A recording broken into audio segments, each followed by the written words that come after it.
Prepare a dinner that is simple to make yet delicious in taste. Learn how to make a pressure cooker carrot and white rice with the help of this video, brought to you by recipes.net.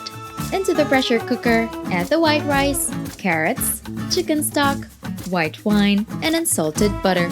Season with salt and ground black pepper, then stir to combine. Lock the lid and cook on high pressure for 3 minutes. Turn the pressure cooker off and use a natural pressure release for 7 minutes. Then, do a quick pressure release. Garnish with parsley and serve.